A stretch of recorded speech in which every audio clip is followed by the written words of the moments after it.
Welcome to the NC America First Bardstown City Council race debate. Tonight we have, there's a total of 12 candidates, or 12 people vying for the seats. None of the incumbents have chosen to participate. All 6 of the non-incumbents, I'd like to welcome all of you and thank you all for coming out. It shows a lot of character because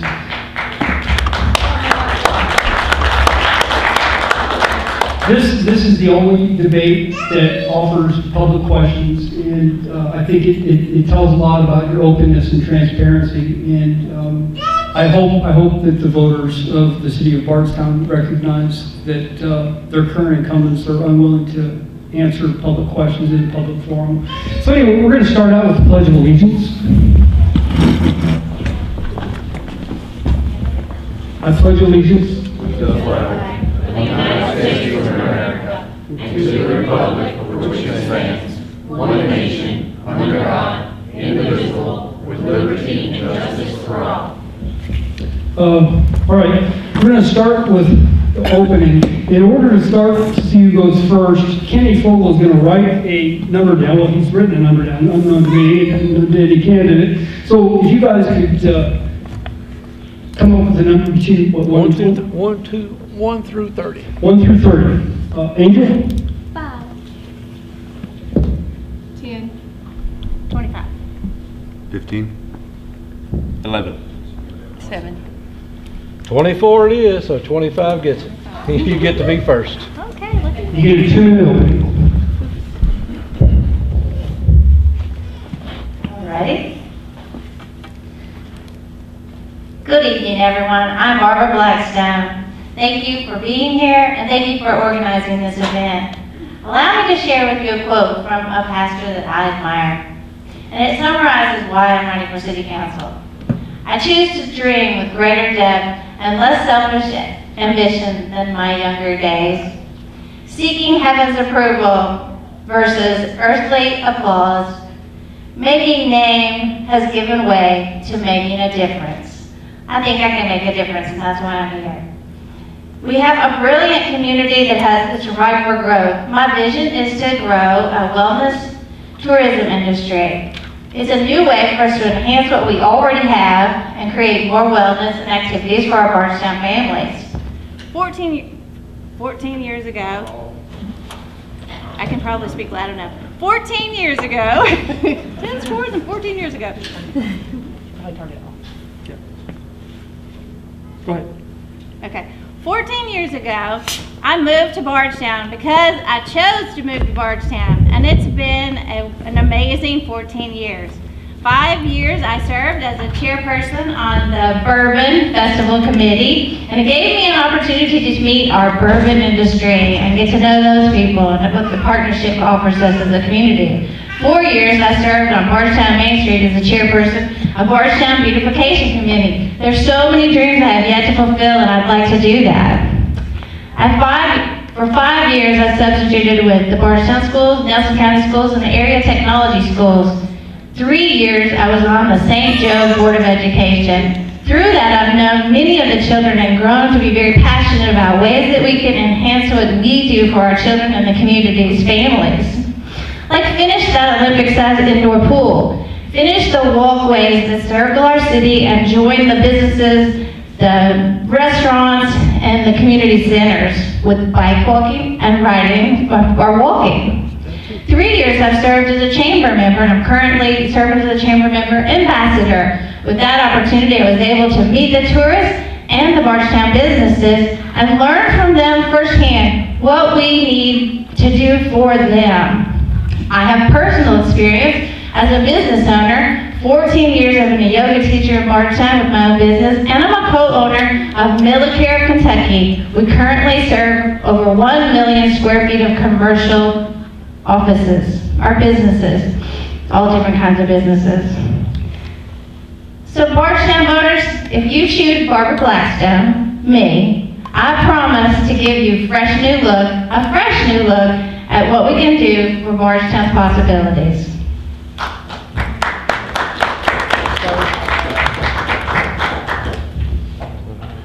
All right, good evening. Thank you all for coming, and thanks to America First for hosting this forum. My name is Skylar McKeown, and Bardstown has been my home since June of 2019. Together with my lovely wife Esther, who's right there in the back, we have 4 children, a boy and 3 girls, and we just welcomed our 3rd daughter, Meg, on September 6th. Anyway, right now I'm working for Nelson County Landfill, which means I pick up your garbage all over the county. Some of the things that I bring to the table would be where I grew up. I served on a land use advisory commission. It was about the closest thing that we had to a city council for the unincorporated area that I was in.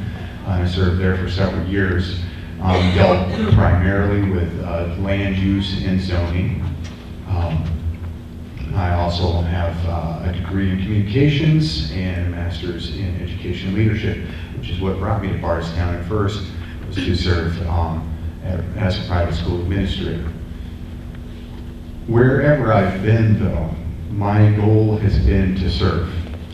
Many people throw around the term public servant carelessly in politics, but for me, that really means something. My goal is to serve the people and their interests to the best of my ability. It's not about me or my personal interests. I'm not here to advance myself. I'm just a dad of 4 kids, working a blue-collar job. So I've taken a lot of time going around the city in 2020 when I ran, and now as well, listening to people and hearing about their concerns. And I'd like to do something about that. I think our city government needs to be more concerned with hearing out everybody and seeing to their different needs and concerns. My dad taught me a lot of the values that I operate by, particularly that view of the person in politics, the elected representative, as a servant. And my campaign slogan is ready to listen, ready to serve. I don't like to promise things that I can't deliver on, but I can promise you that I will listen to your concerns and work for the best possible solutions, and work to ensure that your tax dollars are spent efficiently and responsibly, and fight for infrastructure improvements, and then work to keep the small town charm that Bardstown has. All these things are important to everyone, and I want to do the best I can by everyone. I appreciate your vote on November 8th.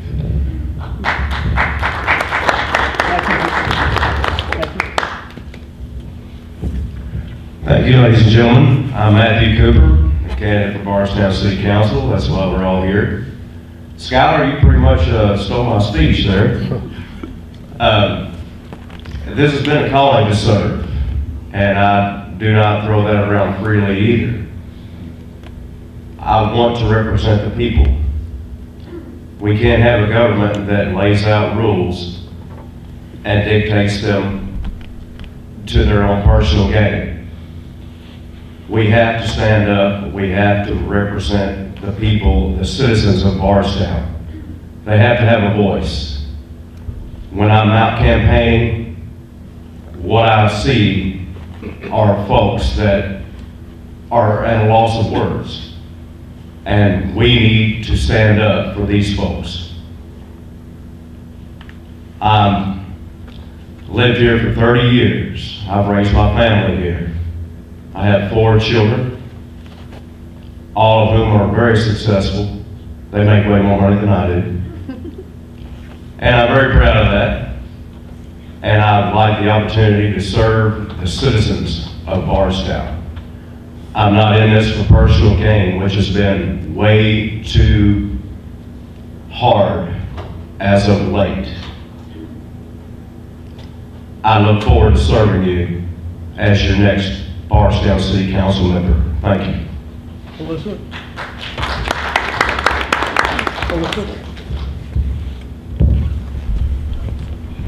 Good evening, everybody. My name is Alyssa Robbins. I have been in Bardstown for 20 plus years.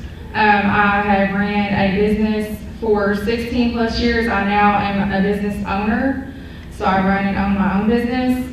I'm running for city council to, after reviewing things that go on in our city government, I feel like there's a lot of self-indulging going on.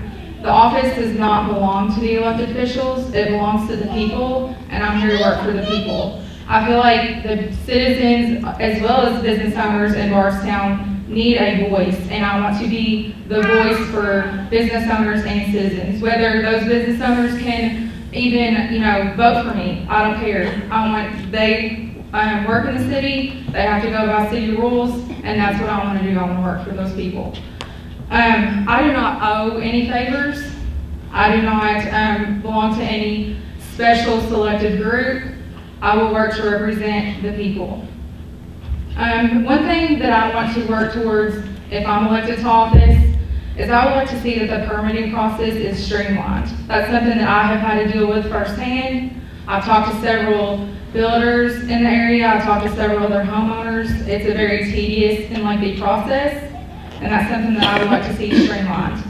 You have to go to several different offices to obtain permits.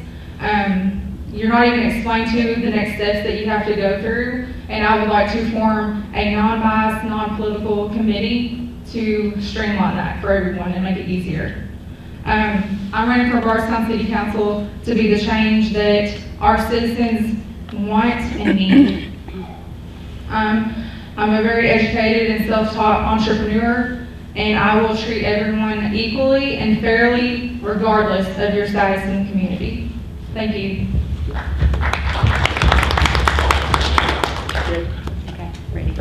Hello, my name is Gay Ballard.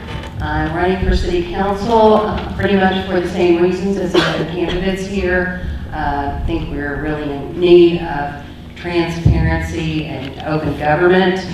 I am a lifelong resident for the most part, living in Bardstown, born and raised. I attended Bardstown High School, honor graduate in 1976. I have 3 adult children and 6 grandchildren, and I am also a grandmother raising a granddaughter. She's 10 years old, whom I'm very proud. She attends St. Gregory School in Cox's Creek, and she's on their basketball team, scored 2 points in yesterday's game, so she was quite thrilled with that. I am the daughter of a home builder. Both my father and mother are now deceased, but I did have an opportunity to work with him hands-on while he was constructing homes and learning the trade and working with subcontractors, planning and zoning in the city of Bardstown as well through that building process. I obtained my real estate license in 1996, and at that point in time, attending those classes, 96 hours of education, I learned about fiduciary. And fiduciary are those things where you provide care, loyalty, impartiality, accountability, and the duty to preserve the public's trust. And that's what I want to do, is to change the way I think that most of us feel about government, whether it be local, state, or national. I think that it's time to hold elected officials accountable. Not sure how much time I've got left. I would like to go into this little story. I've created a bit of controversy for everybody. About a month ago, I made an open record request at the city for payroll records for all elected officials for the better part of this year. Also, any checks that would have been written to the mayor.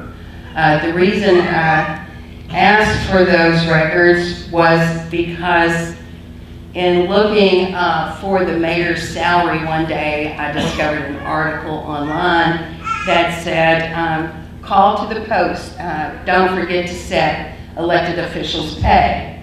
That was to be done by May the 3rd of this year, always the first Monday in May. So I started to look at the meeting minutes, and the city of Bardstown failed to adopt that. until May the 24th. So they were clearly in violation of that statute that says it must be done by the first Monday in May. We'll pick it up here a little bit more, Gabe. All right. Angel. Yeah, Angel, Just leave that here. All right. My name is Angel Thompson. I am running for city council. I am passionate for progression. I stick to the same slogan. I say that I'm passionate for progression because I love and I believe in the community that we live within. My undergraduate degree is from Murray State University in communications. My master's is in public administration from Kentucky State University. I have over 15 years within nonprofit and government work. I currently serve as your director of community education in our community. Most people know me as the backpack lady. I ask that you vote for me because I'm not only committed and dedicated to this community, but I serve on the board for Main Street. I also serve on the board for Habitat for Humanity. I also serve on the board for Bethany Haven. And I work within my community.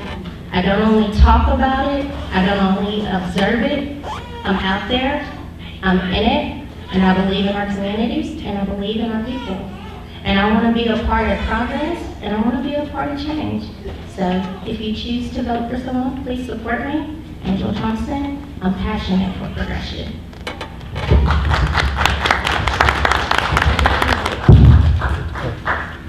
Well, I guess I could ask the first question. So it's nothing really a question in this as much as just your perception of things, of Bardstown itself. Obviously, you all love Bardstown. You've got a reason you're running, or you wouldn't be here. And you probably see what the current city council is doing that you may think you could do differently. Well, they serve a lot of people. Obviously, they serve, I mean, you could go down the list. Are we serving the people properly? Elderly, children? Are we serving the homeless? I mean, there's a homeless population in Bardstown that we don't talk about a lot. We keep that pretty quiet, but if you drive the streets at night, they're there. So who are we supposed to be serving? Who is the city council? Who is you as a city council person? Who do you plan to be serving, and how do you plan to do it? This would go back the same route we just went. So we'd go back down to Barbara. All righty. My slogan is Bardstown's more than just bourbon. There are people that live and work here, and I would love to do more for the people that live and work here, because again and again I hear that we need to do more for the children, we need to do more for the adults, we need to do more for the people that live and work here. That's why I would work on global tourism, because it offers more income to the city so that we could do some of the things like finish the sidewalks, finish that pool that they've been working on since, I watched the town hall meeting from 2018, and they were talking about the pool in 2018. They've done $200,000 worth of research on what to do about the pool. I can't wait to read that, because I really am interested in what they discovered as far as why they haven't done it. And, you know, there may be reasons, but I'd like to work towards reasons that we can create it and make it happen. So that, and the sidewalks, finishing the sidewalks that go around the city so they can merge in. That walkway from McDonald's to Walmart is grained into the ground there, and they have made a lot of progress with the sidewalks. We've got some progress, so some of that is really good. I'd like to finish it so that our kids can walk and get to and from places where they're going, so that there's that activity, bike riding, walking. And again, that wellness tourism industry is real. It's very trendy. It was really big before COVID hit, but it creates additional income. So that additional income can help me make all this possible. Do you want me to go on? No, you're fine. When you're done, you're done.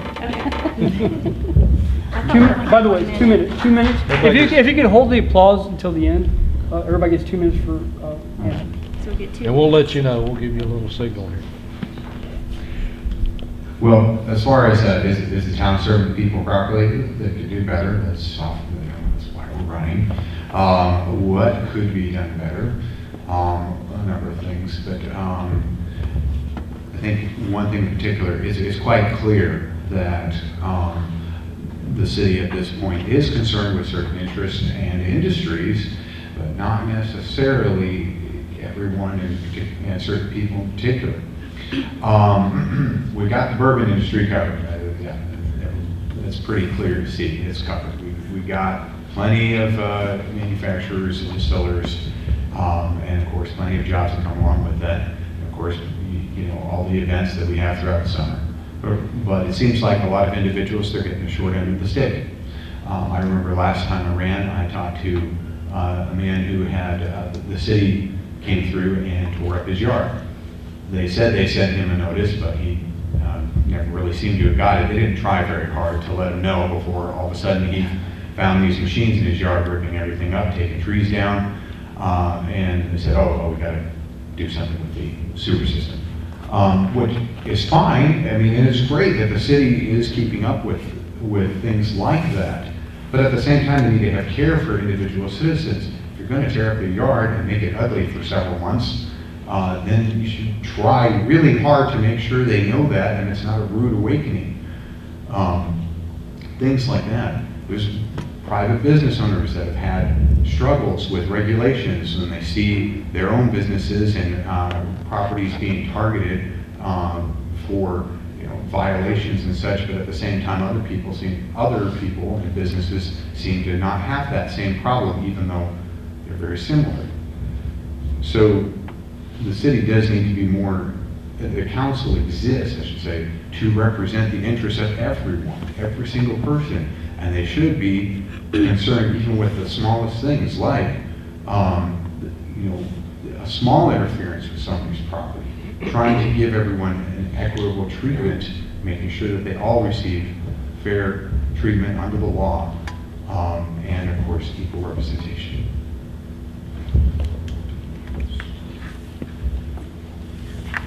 Thank you, Scholar. I believe we have a vibrant workforce in our community. There are ample opportunity for everyone to succeed.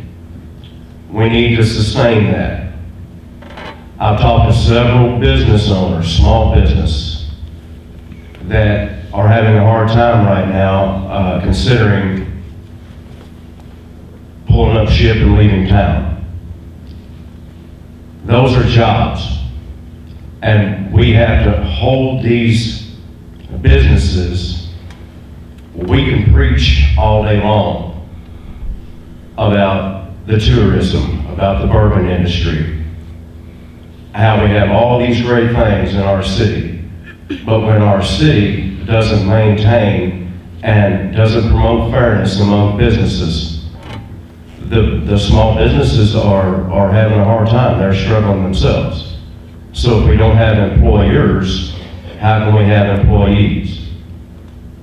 We need to retain our businesses in a fair manner and promote the rules the way they need to be, equally for everyone. Thank you.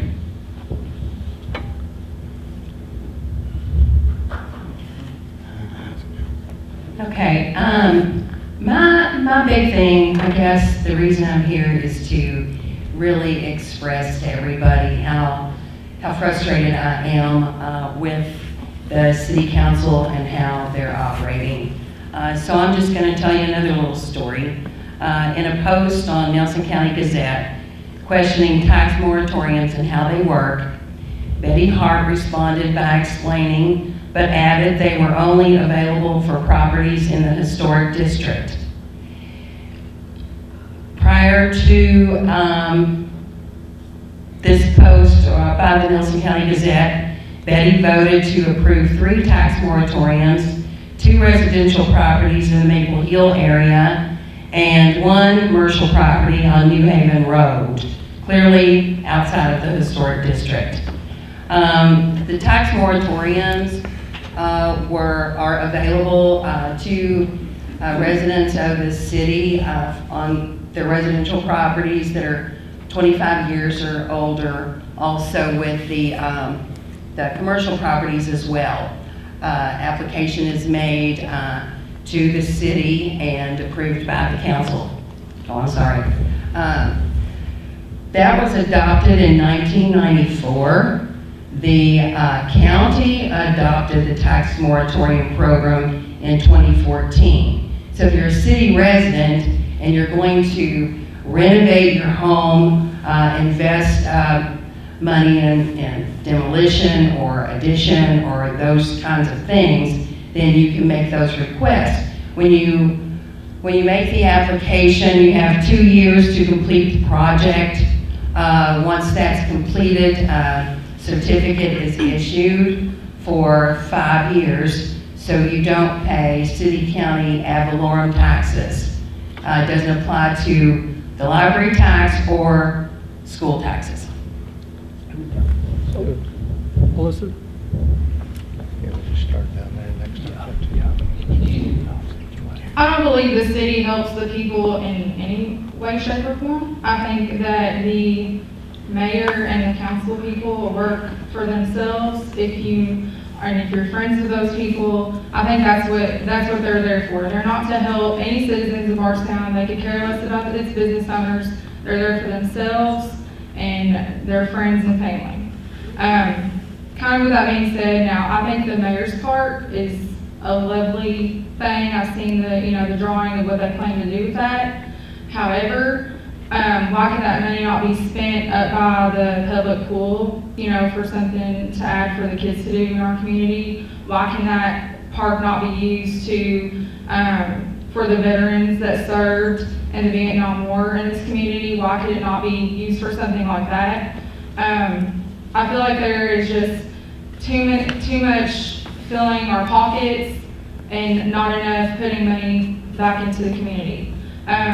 Just kind of like what Gay did by researching and doing her looking into. Now, the mayor's raise, if she would have never caught that, he'd still be getting it. That's $120,000 that she caught onto. And they knew what they were doing. They knew exactly. Back in 2018, they voted in a timely manner for the council to get raises. They knew the rules behind that, and they just, what did they do? They forget that they had May 3rd to do it, so May 24th comes around and then they decide to vote on it. I think this community, I think the council and the mayor are just self-serving, and we need a council that's gonna get in there and not say yes to every single thing. You need to ask questions. Why is this going on? Why is that going on? You need to research. Our council does not do that, or I don't feel like they do. Overall, I feel like what I'm continuously hearing is accessibility and transparency.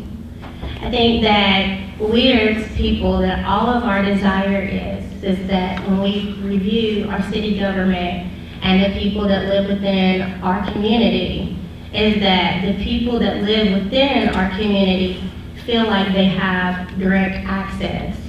And within that, they do have open meetings where people can be on the agenda to attend.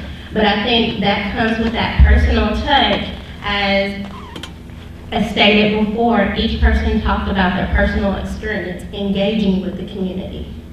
And I believe that most of us that are up here genuinely have a desire and concern for our community. And the pathway that we see to meet that need is to run for city council. And so I think that the biggest desire, or the way that we could see our government progress and to see ourselves grow as a community, is understanding that it's accessible, it's available. It is your city council. It is your city. It is your community. And what people desire is representation, someone that they can have access and transparency to, so that it's not just another person who's been voted into a position, but it's someone that they've chosen that's actually listening and adhering to the needs of the community, and that is actually there for them. I think there's always room for progress. There's always room for growth. But I'm also realistic that nobody or nothing is perfect.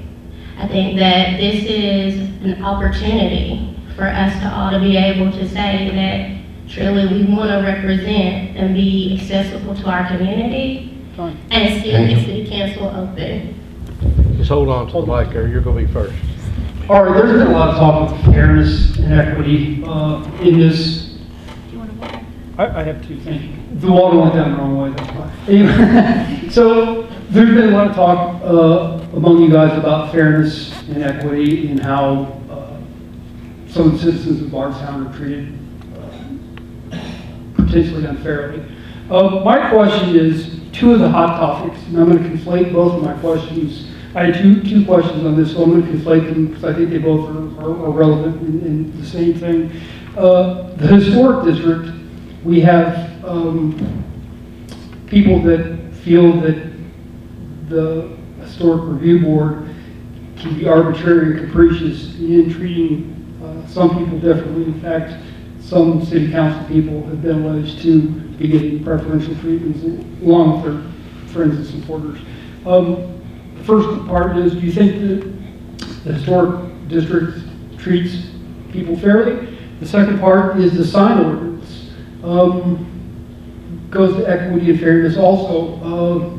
Recently, a local businesswoman named Mary Taylor, who owns Liberty Tax, she put up, she's been putting up Crystal Rogers signs for a while, and last year, or maybe 2 years ago, the city had taken up those Crystal Rogers signs and threw them in the garbage right before the Bourbon Festival, and she complained about it. Now she's also having problems because they just came and cited her for having one of those blow-up inflatable waivers where she's seen other ones. Do you think the historic district and the sign ordinance is currently being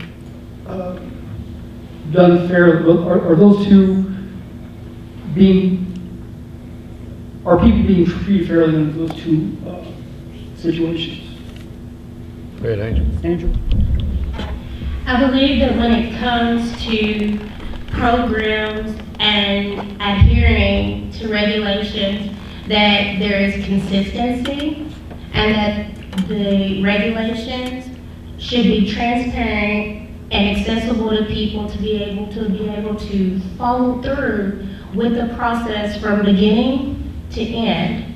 And so in all situations, I believe as humans and as people that there's always biases and tendencies in any situation.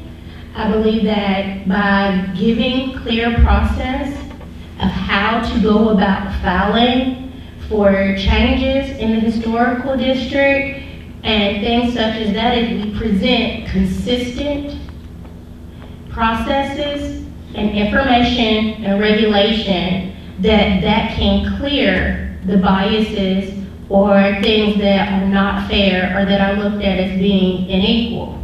That is a part of paperwork and understanding how to present something that what is for one person, it is for all.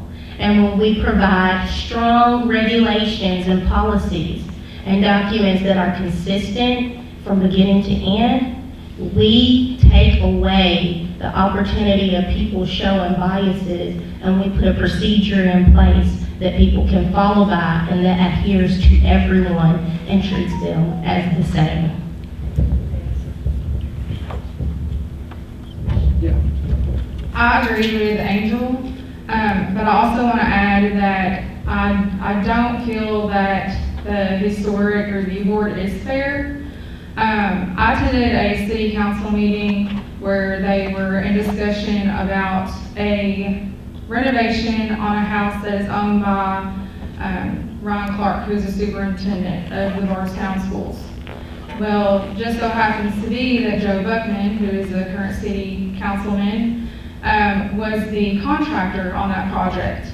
Well, the demolition had already taken place, but he hadn't yet received a permit. But guess what? The council goes and votes that he can go ahead and continue with this project. If that would have been me or you, any of you all, I mean, what do you think that they would have done? They would have fined you, and you would have had to possibly tear down whatever it is that you already constructed again.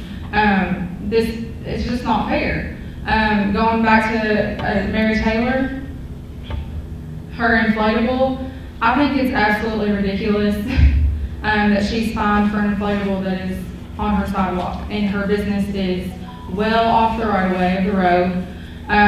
You know, little things like that I think need to be looked into a little bit deeper. Now, obviously, I do agree with the sign ordinance. Your signs and anything else that you have should be out of the right of way.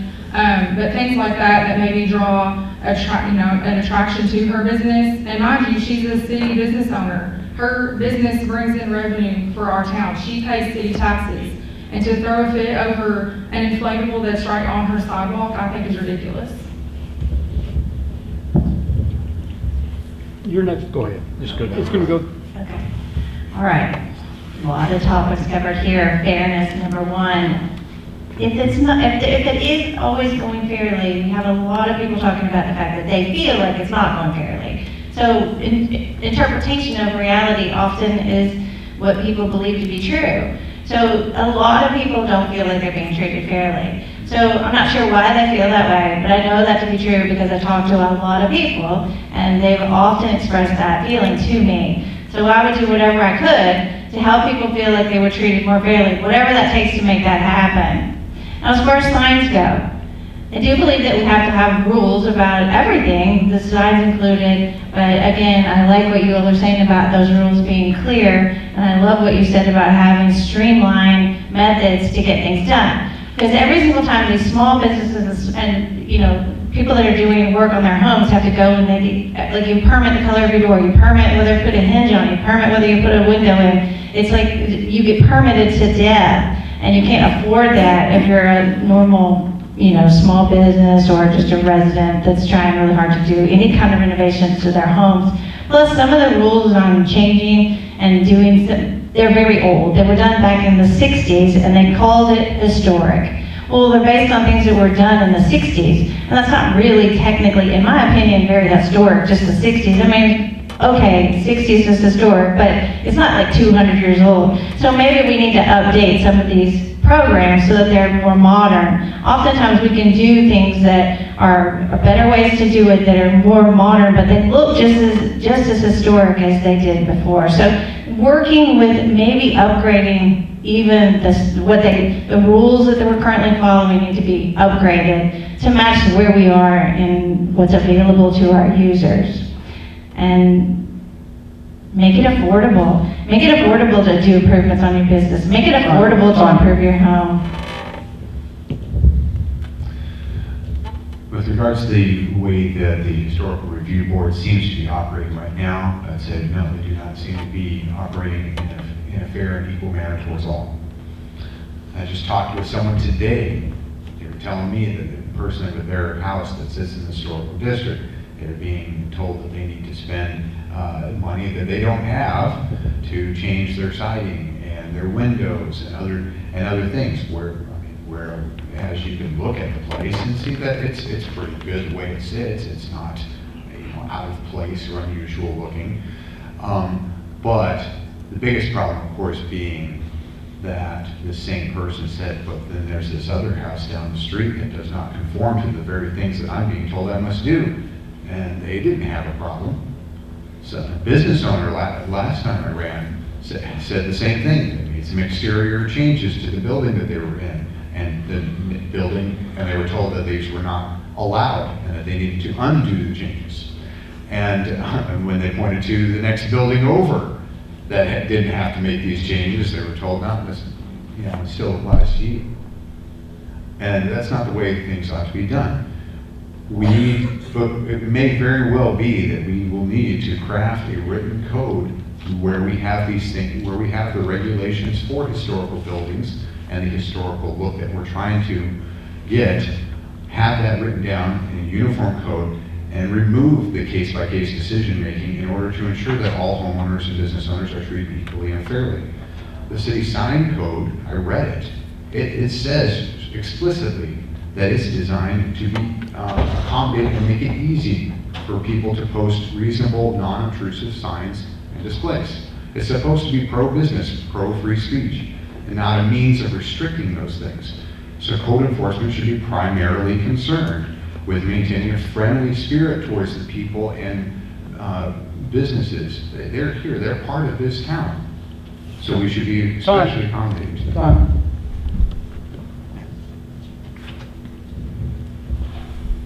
Thank you, Skylar. I couldn't agree more. The fairness within the Historical Review Board is ridiculous, to say the least. I couldn't agree more with each of my constituents here this evening. It's not fair for somebody to be allowed to have this and for somebody to not be allowed to have that, and it's the same thing. There has to be a fairness with this. We have to promote fairness within the Historical Review Board, and that is up to the City Council. The City Council doesn't have to agree with everything the Historical Review Board says. And I'm all about historic. We need to maintain our historic relics in the city. It's something very special. People come from all over the world to see the city of Bardstown. But because one person across the street can do one thing and then another person across the street cannot do another, that doesn't seem fair to me where I come from, and I come from here. It needs to be, if there are, I respect the rules need to be in place, yes. The rules are the rules. We have to maintain it where everybody abides by the same set of rules. Not one person can do this and another person can do that, and I'm not sure how that goes down. But it is very peculiar, and it's something that's been going on. Small businesses are struggling over it. I mean, it's almost borderline to safety concerns. We can't have things falling down, we have to maintain them. Tom?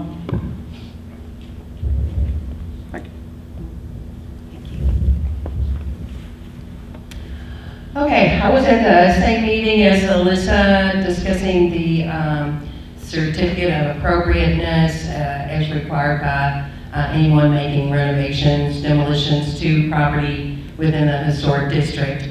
On July the 12th of this year, a certificate of appropriateness was presented to the council. It was presented to them by a superintendent of Bardstown Independent School District, at which time both Roland Williams and Bill Shekels had to abstain because they are employed by Bardstown City Schools. Joe Buckman had to abstain because he had a contractual agreement with the superintendent. Because of their conflict of interest, they should have recused and left the room, but they didn't. They abstained. And by abstaining, their vote counted with the majority. So now they've created this conflict of interest for themselves, which is clearly a violation of the ethics ordinance. So it's things like this that are consistently taking place. There are other instances where people have abstained instead of recusing. I initially thought, oh gee, if they recuse and leave the room, they won't have enough people to make a quorum to conduct the meeting. They couldn't conduct the business because they wouldn't have a quorum to do so. On the other issues with fairness, I believe we can probably say that the approval for Mr. Conway on his windows being replaced as compared to Annette Beaver's. Time. I got a quick follow-up. This is just a yes or no from you. Annette Beavers, she has been fighting with the Historic Review Board for quite some time. They annexed her area, which is outside the National Historic District that has been designated as the National Historic District. So the city annexed that. When she went to get the proof that they actually annexed it properly, the city has been unable to provide the proof that they actually did it the right way back then, which goes to what Gabe Ballard recently did. They didn't follow the law. So the question is, it's just a yes or no, please.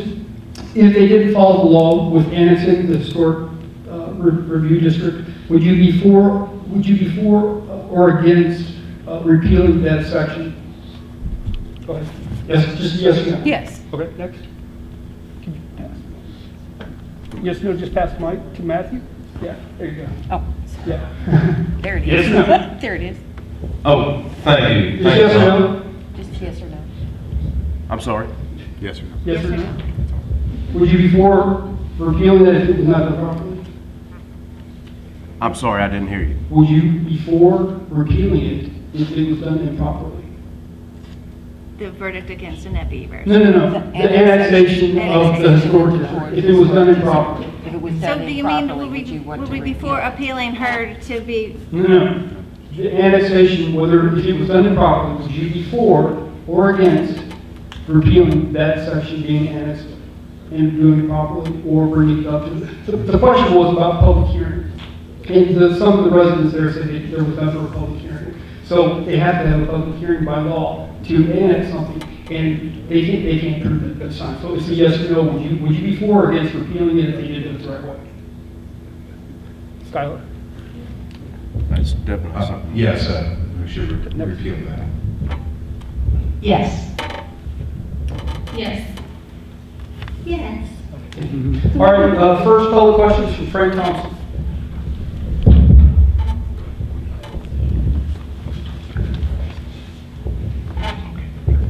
All right, ladies and gentlemen, thank you for running. I know where you're sitting. I sat there 6 years ago.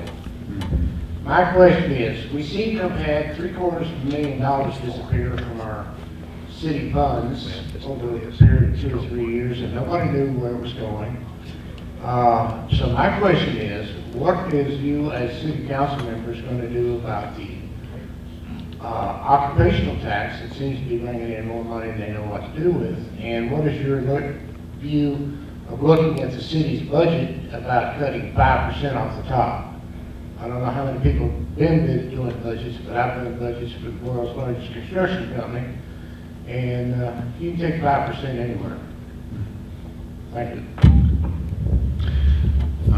Could you bring it back down to Jay, and then she'll start and go back to Okay. Okay, this is a subject I know a little bit about. She was accused of taking funds from 2013 through 2019. In the beginning, there were controversial messages being sent by the mayor's office. Didn't know if KSP was investigating. We have secured, or we have collected all of the fees that were missing, those kinds of things. So it was through an editorial that Forrest Berkshire had written, demanding that he come out and publicly let us know what was going on. So in addressing those things, how the money became missing was she was taking cash receipts and making deposits with the occupational license fee and pocketing the cash.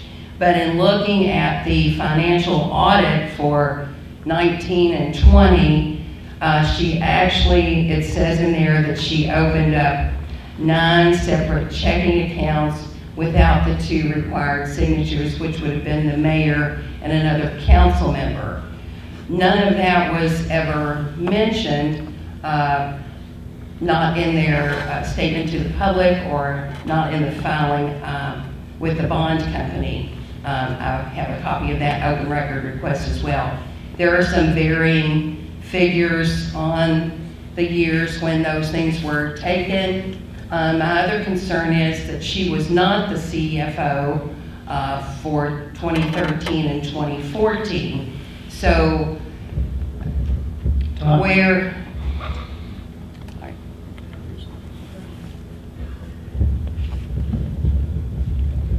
Yes, I agree. Thank you, Gabe. What went down in that regard was ridiculous. And things like that should never happen again.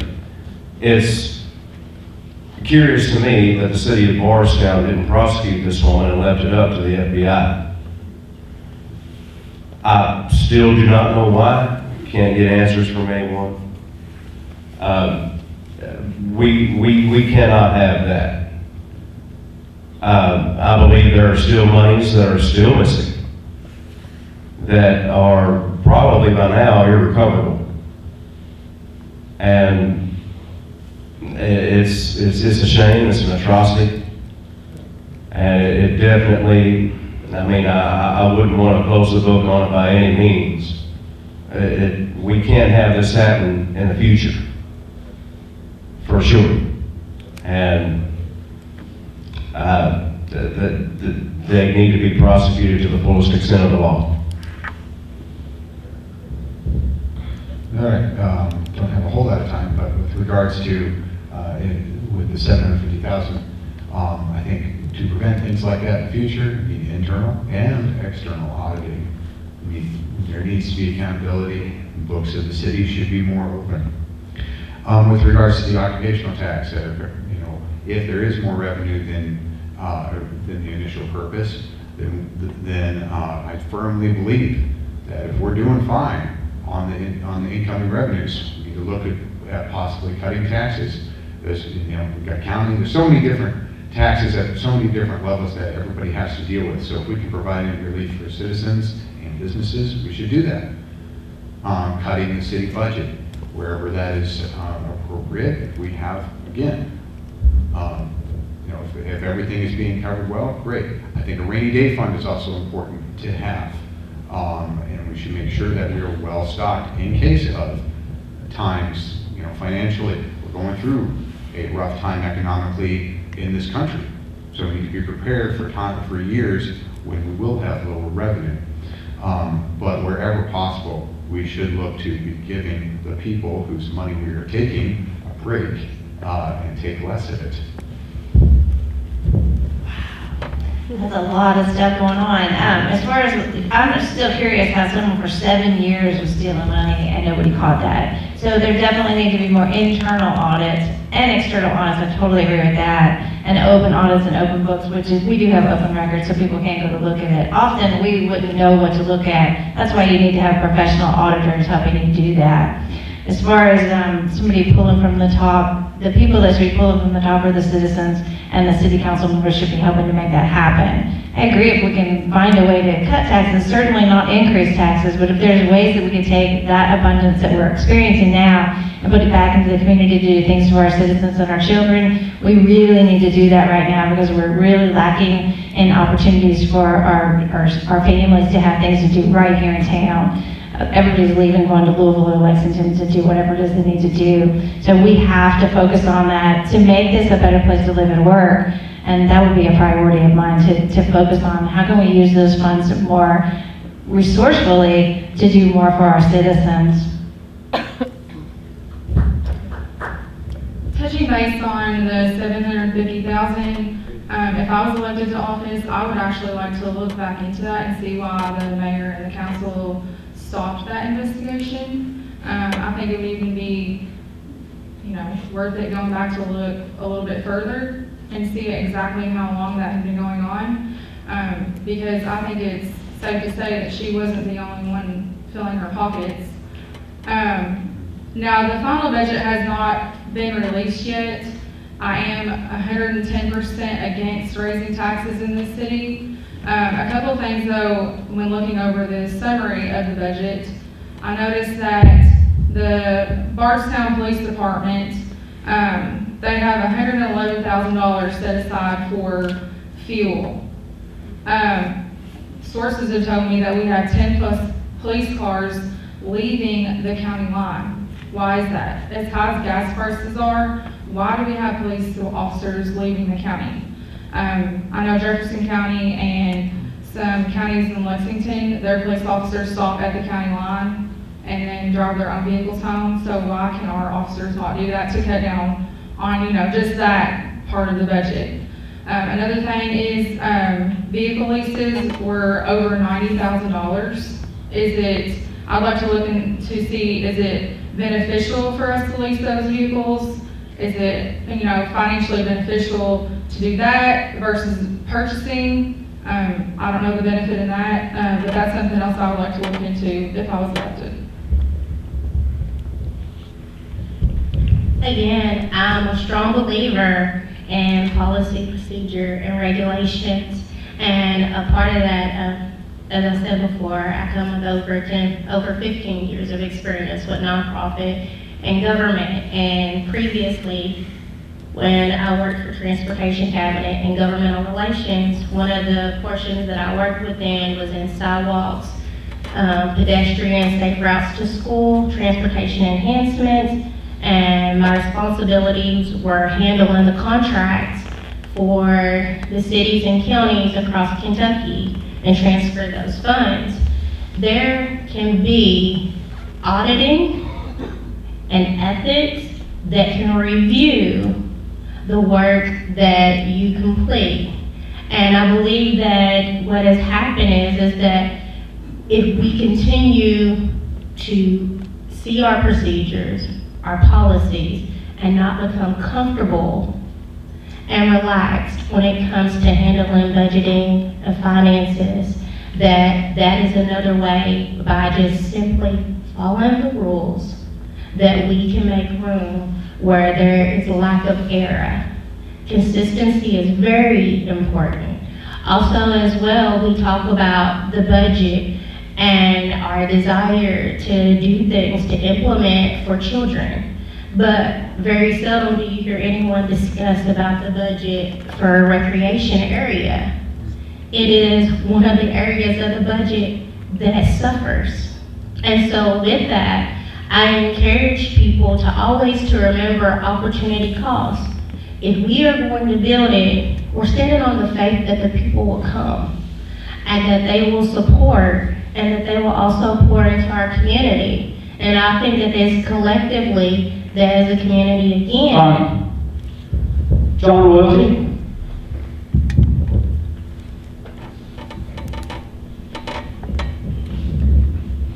Well, I guess we can all agree that the questions and the way you've answered, I think that hold your mic up. You all's place, your heart is in the right place.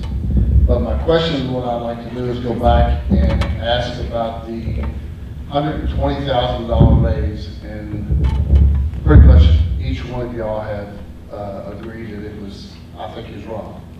And if you disagree with me, you can raise your hand. Okay, with that being said, what I would like to do, since we had no incumbents here to answer, can I have a lifeline? Can I make a phone call to one of the incumbents to see if they would answer that question? It's your time. Is that okay? This is a lifeline. Okay. Is this okay? No, it's your time. No, it's just something new. Let's put it on speakerphone.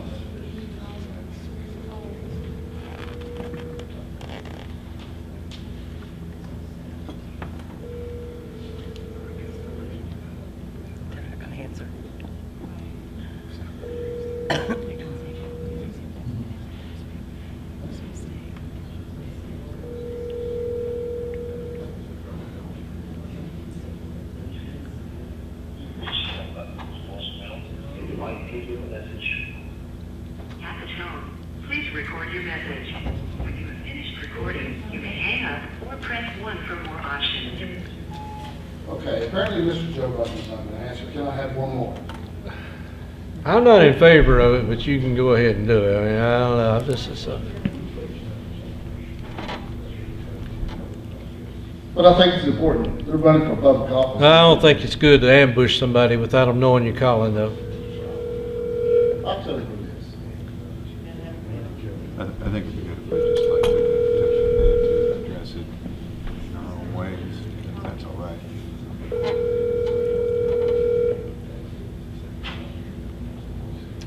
Yeah, Skylar wanted to know if we can address it in our own way. Well, John, well, let's do this. Why don't you tell me what you're thinking their answer is going to be, and you can be their proxy. Well, let's put it this way. I appreciate it. Apparently the two incumbents are, and none of them showed up. And I think that it is wrong in the way they did it. They violated the KRS. So if elected, would you be willing to look into it to further and maybe even go to prosecution? It's a yes or no answer. Go ahead, Angel. I believe that it is very responsible, the work that y'all did and the error that she found in place. And I believe that that system is in place for those reasons. And I think through being very researching and for paying attention to what the needs of the people are and looking at dates and guidelines and due dates, those things are in position for that. And I think that by the way that the situation was handled, there was a procedure in place. It was obvious that it was not met. And because of that, that situation was handled and dealt with there. And again, it says to me that when you know your guidelines, when you have clarity, when you have transparency, and the information is available in there, and we're educated within it, then we are able to be consistent and to be able to make strong decisions and to be able to protect ourselves from areas of care. I touched on this a little bit earlier when I said that I feel as though unless Gay brought it to light, it still would be just, you know, they wouldn't have went back now and said, oh, whoops, we didn't do this by the due date, so we have to rescind that. I don't think that was going to happen. Like I said, I think they knew what they did when they did it on May 24th. I truly believe that they were, they acted maliciously. You know, they knew what they were doing. They voted in a timely manner in 2018, and all of a sudden in 2022, they forget what the rules are. Well, that sounds like to me that the council is not doing their job either, because somebody should have caught it. But you know, 6 council people, and you have a mayor, and none of them caught it. And they were caught with their pants down by Ms. Ballard, which I commend you on. And then they had to go back and rescind the ordinance, and they did it maliciously. It's good that you found out. Ms. Ballard's found a lot of things out, and she does a lot of research. And as far as like doing anything to press charges or to do more research, I would really be focused on things that really matter about what we, again, I keep saying this, we've got to do more things for the community, we've got to do more things for the children. I'm gonna focus on that. Now, if the community comes to me and says, Barb, you really got to do more research on this or this, and bring, like Ms. Ballard, bring something to the attention that needs to be delved into more deeply, then I'm gonna do that. As far as the whole raise happening in the wrong day, to me, that's like water under the bridge. Move on, and I hope that that doesn't bother everybody that I say that, but it's like, right now we have really more important issues that we need to deal with. Like, how are we gonna finish that pool that we've been working on since 2018? I wanna see that happen. I wanna do my research and time on getting people that will help me invest in that. Why haven't we finished the sidewalks that go around the city and into the businesses so that we have bike paths and walking paths? And how can we bring more income to the city? I want to do global wellness. I know it's an industry that we can focus on and we can bring more income into the city. I'm going to focus my attention on those things that are going to make a big difference. Now, if there's stuff that we need to do that's not being fair and it's not working out, I hope we can move beyond it. That's why you need to elect new city council members to represent you. If you don't think things have been dealt with properly, then you need to vote and show up and bring new people into the city council. That's what I recommend doing. And let's get busy doing what the city needs to get done, and let's get some things done. To directly answer the question, looking into the whole matter, most of what we know is out there, but if there is criminal activity, it should be dealt with in that manner. I think at the very least there should be a little bit more overt public apology. I mean, they're making decisions about your money, pretty significant ones, and they couldn't follow the procedure. I do find it astounding that all 6 council members, the mayor, and of course all associated staff somehow didn't catch that. And that certainly is, it's beyond belief that that was just a simple mistake. Accountability is important, and I think being extra accountable is especially important in an age where most people do not trust government at any level. And we need to bring that trust there, and that is something that I would like to do. As much as I have the ability to, as a council member, I would be more open and talking to people and ready to receive questions, especially regarding what are you doing with our money, the taxpayer dollars. That's your money. That's not something that it should be taken for granted. It should be treated with more respect than it has been. Thanks, Senator. That's a tough show to follow right there. All of the constituents here are in agreement. Ethics are very important. I don't like people messing with my money. That's fact. And when I do put money into something, I expect a return, one way or another. And we as city council, future city council members, should be responsible, more responsible than what's going on right now.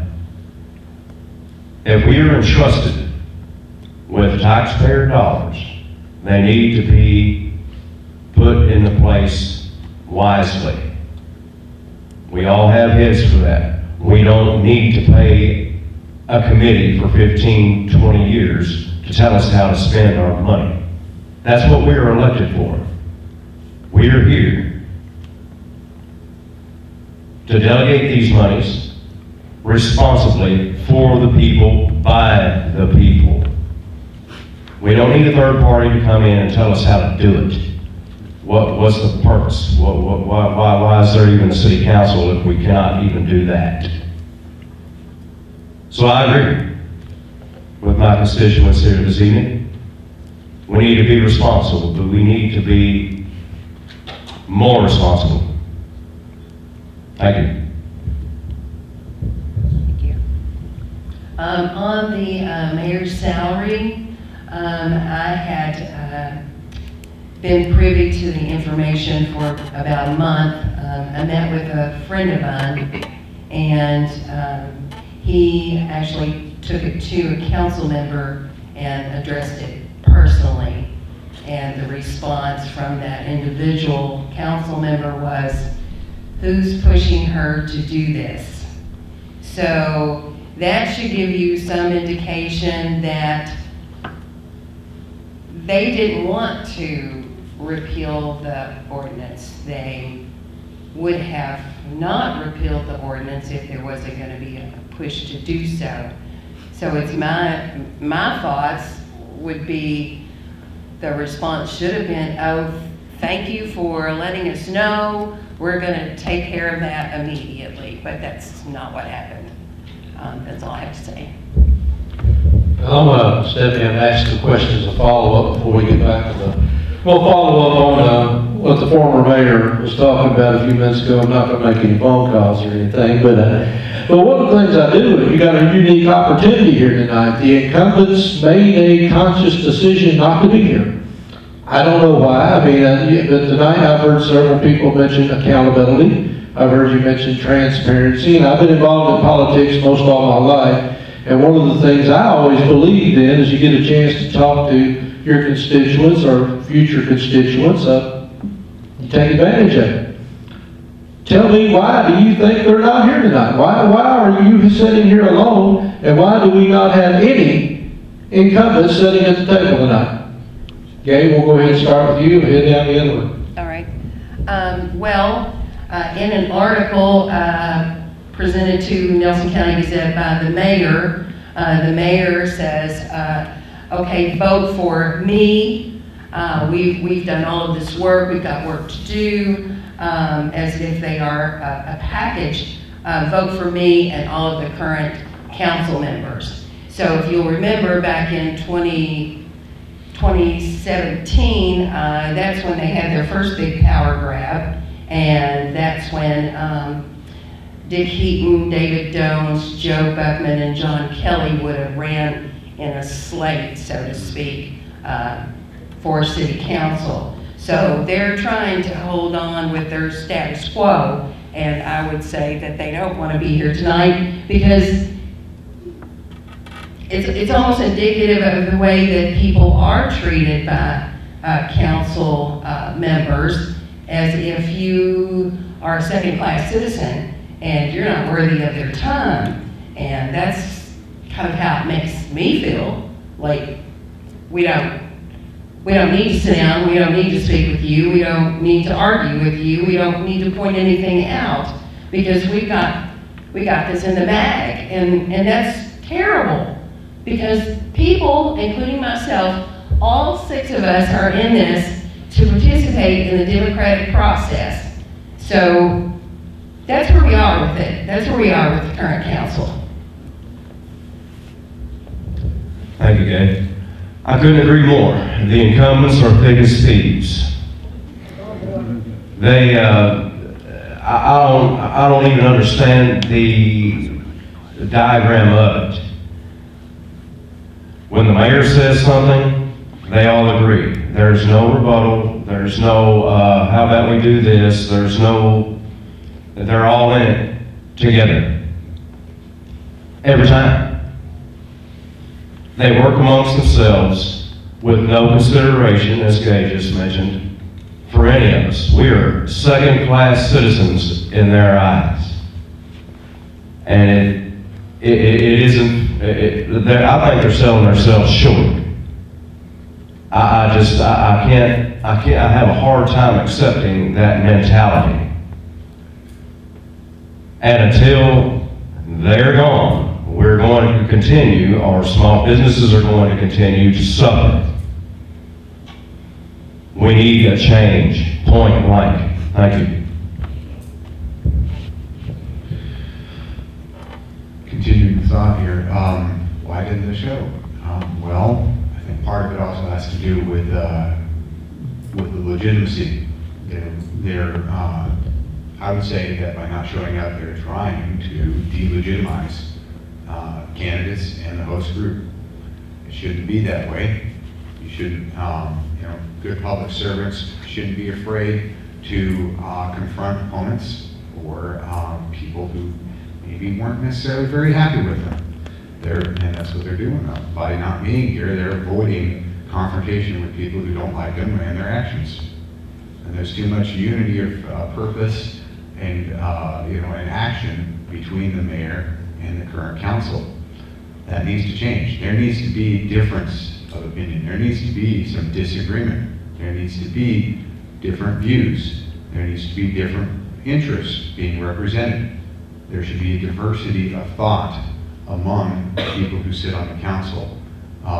It should not all be yes men for the mayor or yes men for a particular interest. Well, one thing we should all be saying yes to is listening to the citizens.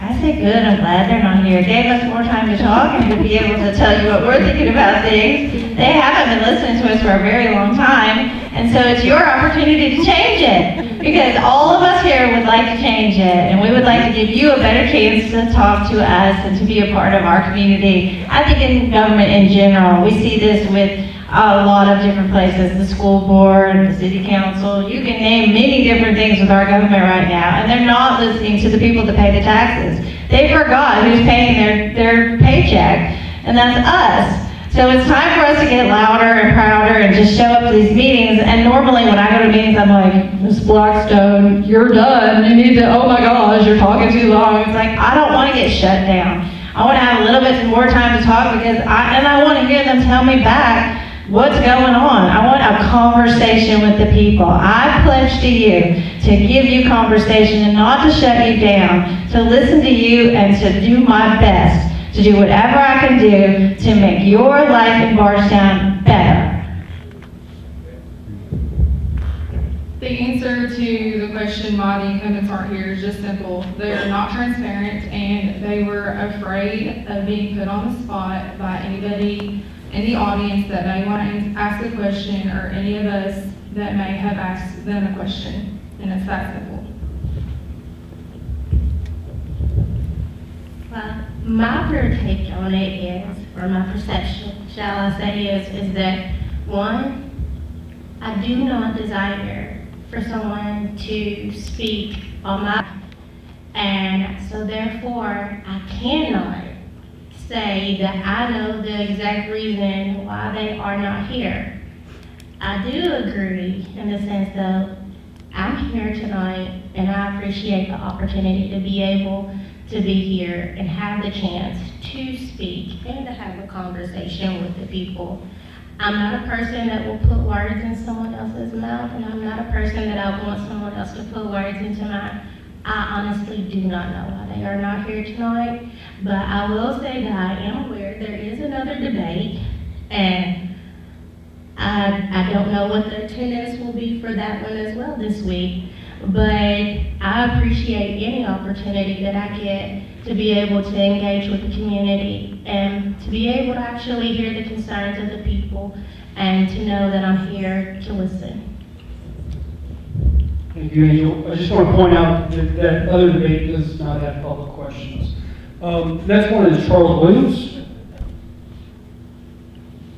I'm sorry, did you say Charles Williams? Yes, sir. I'm going to try to not make suggestions. Hold your microphone up there. I'm going to try to not make suggestions and turn it into questions. Has anybody called the Kentucky State Board of Investigation Bureau? Pretty sure you've got one, most states do. That's where it should have started.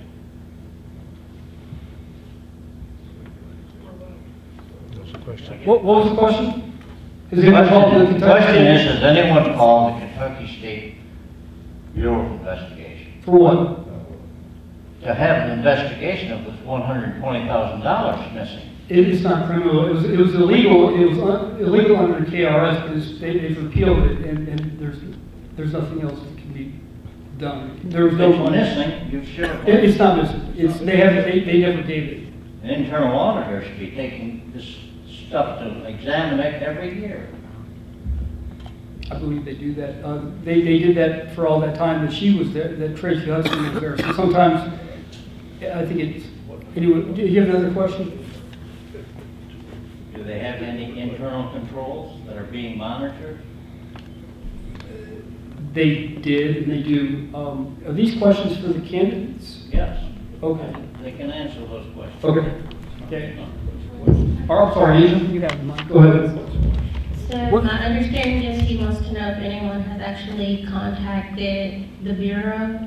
I have not. I believe that I have come from a background where auditing, people look at streamlining and bureaucracy sometimes as a negative thing. But I always say, if it was your house broken into, if it was your home on fire, if you were in the bank when it was robbed, it makes a difference. I believe that we as people, overall, in some sense, that we do have a bit of accountability and a responsibility to our community.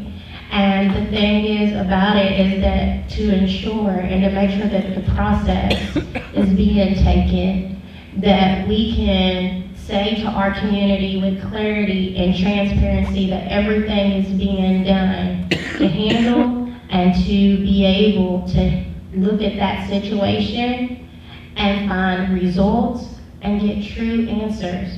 And I don't believe that this is something that can just go away. I believe that this is a situation that people will hold us accountable and that we should be accountable for.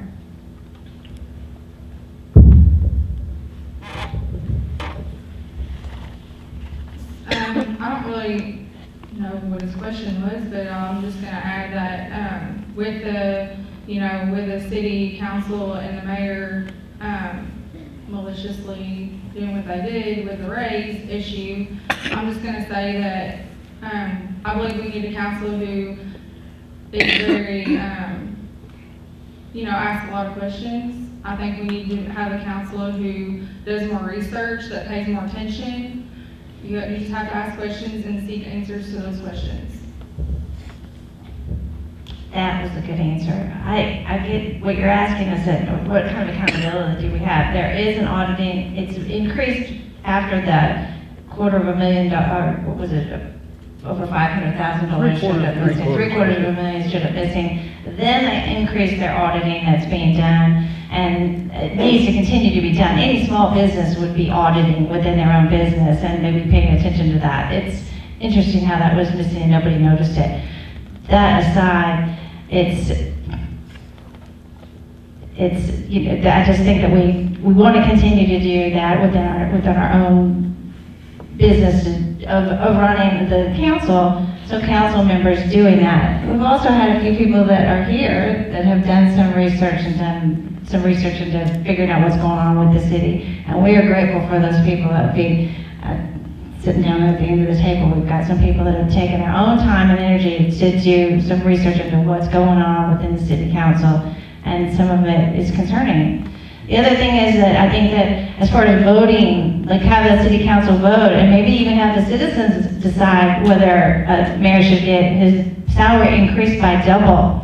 Right now, so many people are hurting. They're having a hard time paying their grocery bills and their gas bills and whatnot. It's just a really hard time. So many people are having a hard time. And most of their raises are so small that they barely can keep up with the inflation.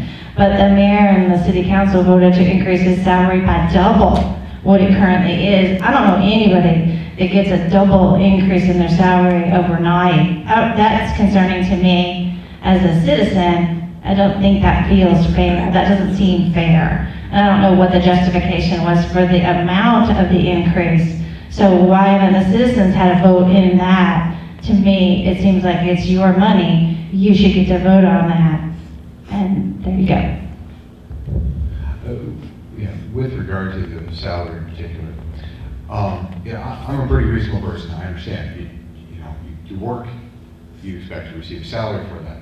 And there's a certain amount that we all know that we kind of need to make ends meet. Now, just not taking into account the person currently occupying the mayor's office, but the salary was $30,000 each year. And I mean, right now, for somebody, if that was your only job, $30,000 would be a little low. So I'm willing to, and I'm willing and open to going, okay, we can bump that up a bit. I think most of you would agree that maybe, that if that is the only thing they're doing, that's a reasonable prospect to accept the idea of raising the mayor's salary. However, of course, the manner in which it was done, of course, was not open and honest, and it should have been. This should have been a process that was open to people's knowledge more than usual. Especially if they were talking, especially since they were talking about doubling it from 30 to 60. That's a big jump. I don't make it that much. But I think if we were going to do that, it would need to be something like incremental, not quite that big of a jump. Or if we're going to, and people were open to that, that should be more open to more public discussion and perhaps even a general vote. As far as getting investigations done, in the salary particular issue, that the facts are out there, the people involved have been exposed, and they have sort of apologized. Now, with these other things, of course, the $750,000 that has been investigated, and the prosecution part is a little bit. And I would certainly be interested in seeing if there is anything more that can be done, because we do need to send a clear message that Bardstown is not a place that accepts corruption, that accepts the theft of its funds. Thanks, Scholar. I agree. I couldn't agree more. It amazes me in regard to the gentleman's question. And I've been amazed about it all week. I've been amazed about it for a little while, actually longer than a week. It's kind of ironic that when the mayor wants a raise, he wants his raise. But how come the current city council members all went right along with it? I refuse to believe they had the first Monday in May, which is a KRS law, that they gave their city employees a raise, the 170 Bardstown city employees, fair and square. But when it comes down to executive pay, they went beyond the limit and did it anyway, as Gay so graciously pointed out. I found it hard to believe, okay, the mayor went down and he did his captain thing. Okay, it was my fault. But how can you call it your fault when you have 6 other individuals, and not limited but to include a handful of others that were in the room also, that just didn't catch this? Is that not why they were elected therefore? I find it hard to believe that everybody was just clueless in that moment. Thank you. Excuse me. Okay, just looking at the 21 end of year audit, because the audit for 22 has not been finalized as of yet. We're already in October, so we still don't have an end of the year audit for this past fiscal year. On the 21 audit, it says that the city's segregation of accounting duties and relating compensating patrols was not adequate to ensure cash utility payments and occupational license fee were recorded accurately in the financial statements. So that has been resolved. So just wanted to let you know, the occupational license fee, I lost my page. Just gonna let you know, it's about twice what the, about double what the property taxes are. So we're looking at close to $6 million in revenue from the occupational license fee that's now being collected. The property tax, here we go. Occupational tax, $5,759,249. Property taxes, $3,327,173. So it's quite a bit more. And they've been increasing those monies, that revenue stream, since it became effective in 2017. Okay, we're getting close to time here, but we have one follow-up, well, it's not really follow-up, one question you get a minute to answer. So Bardstown currently has an open city council. In other words, there's no districts. Do you find that to be a problem where you could have possibly 3 city council people that live on the same street? Whereas if you have individual districts that would be representative of that particular district, would you be in favor of that? Do you want me to just say yes or no? Well, it's 1 minute to discuss it. Oh, okay. Yes, absolutely, because, and it's actually called wards.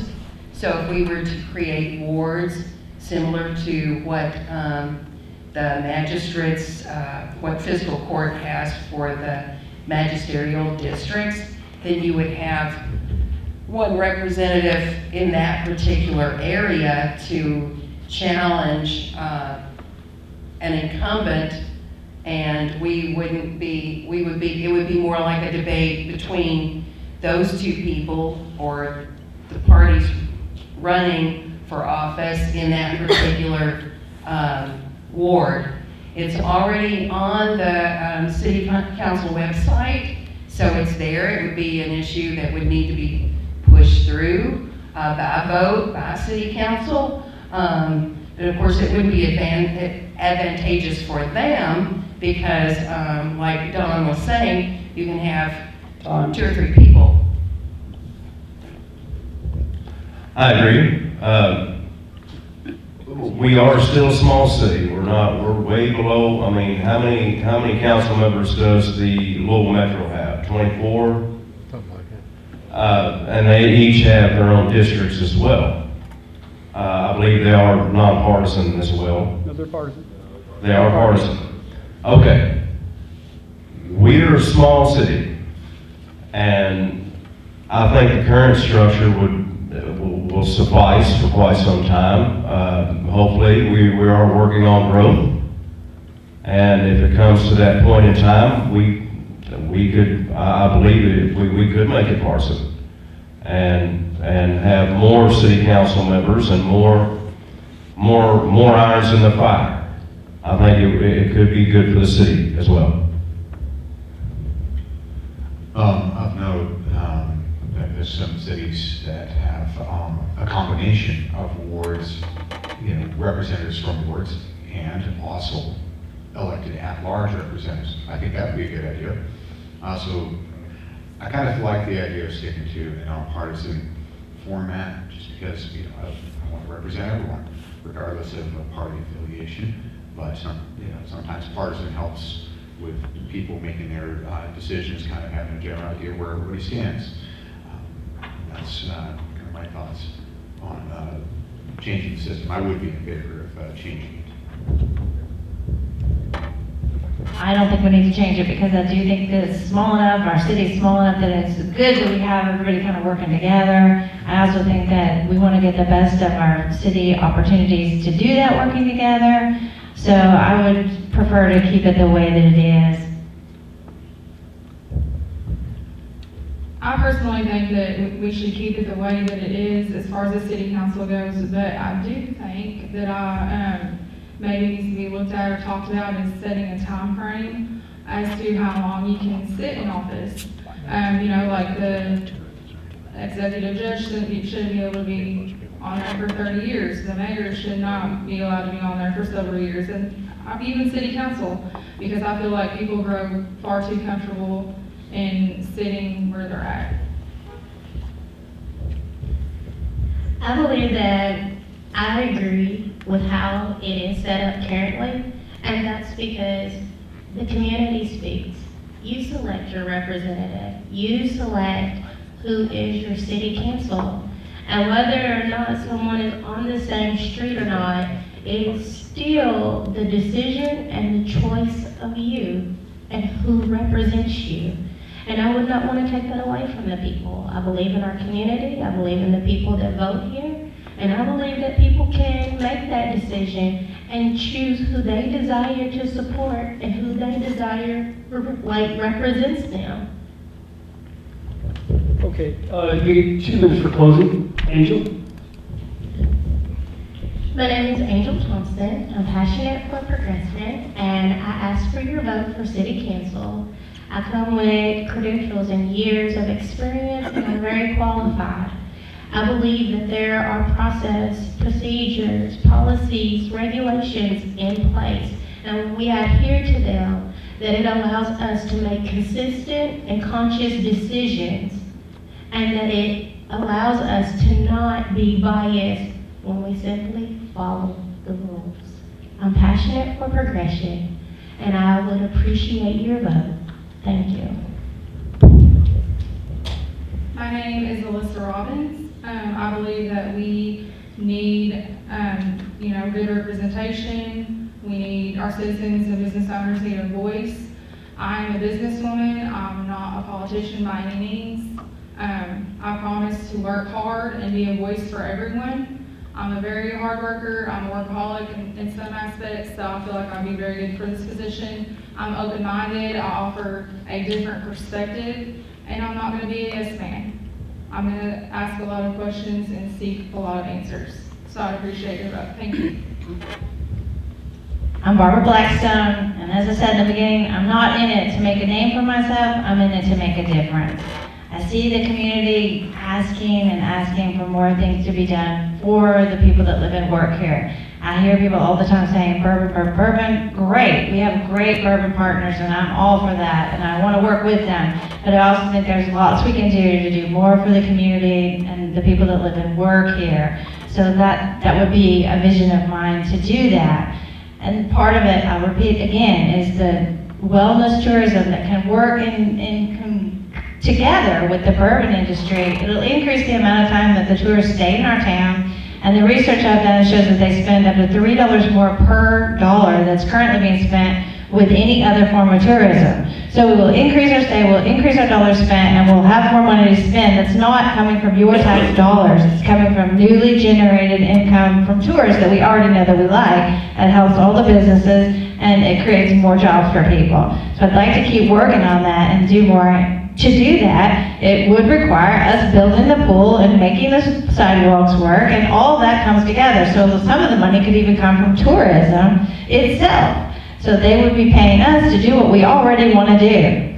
When we build a pool, I want to build a big pool, and I visualize even having a wave park in it. I think that we should go bigger and bad, not littler like splash parks. I want it to be big, and I want it to be something that a lot of people come to see. If we're making wellness tourism our destination, then that's part of what we do. I also think that Bardstown has an opportunity to be the wonderland of history, which is part of the walking tour, part of the wellness tour, part of the bourbon tour. It all comes together. It all comes together well. So all we have to do is like just really cooperate in working together and having people that are willing to work together. So all these people up here will probably work really well together to make that happen. Well, once again, I'm Skyler McCune. I live like most of you. I'm just a dad trying to support my family. I work in this area, doing a blue-collar job. It's not just my town, though. It belongs to all of us, especially families. And we need to have things here in Bardstown that can provide opportunities for families to have good times and make memories with their kids. We used to have things like that. So one of the things we do need to do, a lot of those things that we remember, we're private businesses, and so we need to make Bardstown a place that is attractive to businesses that can provide those things. And of course, families living here, they have kids, of course, and bourbon isn't really directly benefiting them. So if they have to go somewhere else to have those good times and enjoy recreation with their families, they're taking their money elsewhere. So that's hurting the town if we don't have something here. But bottom line is, I'm running because I want to listen to and I want to serve you. I want Bardstown to remain one of the most beautiful small towns in America. I want Bardstown to be a great place to raise families and run small businesses. It should be a place that attracts industry, but also has responsibly managed growth. So we can maintain the charm of Bardstown. This is a great place to live. Let's keep it that way. So I'm ready to listen and serve you, the people of Bardstown. And I'd appreciate your vote on November 8th. Thanks, sir. I'm Matthew Cooper. I appreciate your vote as well. This has been a calling for me, a calling to serve the citizens of Bardstown and give them the word that they need, give them the voice that they need. Everywhere I went during my campaign, the people have great ideas. We have a terrific pool of people here in the city. They're terrific. I've lived here all my life. And I was nervous in the beginning. And I was very nervous in the beginning. And the more I got out, I was like, we are all city council members. Every one of us. All the citizens of Bardstown. I'm very honored to be among these people that are sitting in front of you this evening. I'm very honored. I want to thank each and every one of you. I believe we're sharp individuals, and I believe we have the vision to see this city forward. I'm Matthew Cooper, and I appreciate your vote come November the 8th. We're gonna take our city back.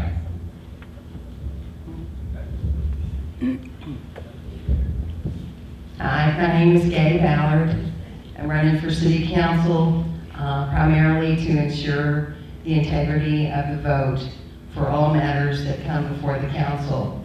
I am excited to bring transparency. I want to encourage people to utilize the open records forms to ask those questions of your city, and not just the city, but other organizations who are subject to open records and open meetings, all of the special purpose government entity groups that you can require information or acquire information from them, NCDA, BIDC, the Nelson County Public Library, also fiscal court.